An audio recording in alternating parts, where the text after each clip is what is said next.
শেখ হাসিনার রায়ের দিন ঘিরে কোনো শঙ্কা বা চ্যালেঞ্জ নেই, এই কথা বলেছেন স্বরাষ্ট্র উপদেষ্টা। আরও বলেছেন, ফেব্রুয়ারিতে নির্বাচন হওয়া নিয়ে কোনো শঙ্কা নেই, ক্ষমতাচ্যুত আওয়ামী লীগ কর্মসূচি দিয়ে ভোট বাধাগ্রস্ত করতে পারবে না।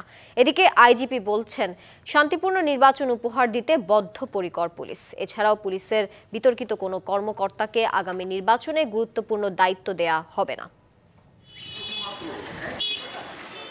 নির্বাচনী ট্রেনে চলেছে দেশ।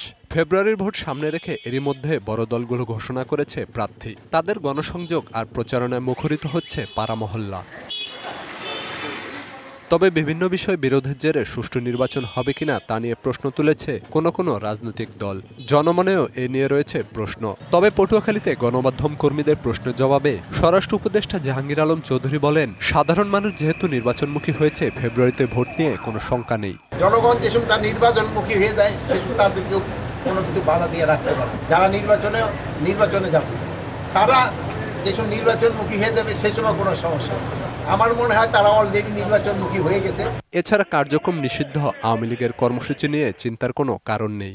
17 তারিখে আইন শৃঙ্খলা বাহিনী তাদের যাদের প্রস্তুতি নেওয়া নিয়েছে এবং এটার ক্ষেত্রে কোনো ধরনের কোনো রকম কারো কোনো আশঙ্কা নেই। এই জন্য আমাদের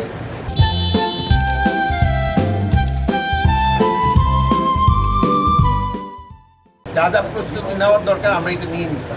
এদিকে নিরপেক্ষ, শান্তিপূর্ণ, উৎসবমুখর নির্বাচন করতে বদ্ধপরিকর পুলিশও। খুলনায় এক অনুষ্ঠানে যোগ দিয়ে পুলিশ মহাপরিদর্শক বাহারুল আলম বলেন, পুলিশের বিতর্কিত কর্মকর্তারা এবার দায়িত্বে থাকবেন না। গত 3টা নির্বাচন নিয়ে নানান বিতর্ক আছে, নানান সমালোচনা আছে। আমাদেরকে যেন সেই সব সমালোচনা বিতর্ক থেকে আমরা যেন বেরিয়ে আসতে পারি এবং সুষ্ঠুভাবে একটা সফল নির্বাচন অনুষ্ঠানে আমরা আমাদের ভূমিকা পালন করতে পারি। যারা নির্বাচন পণ্ড করার চেষ্টা করবে, জনগণকে সাথে নিয়ে পুলিশ তাদের প্রতিহত দমন করবে বলে জানান তিনি। আমার রুলসের মধ্য দিয়ে। Khalid Hasan, DBC news desk.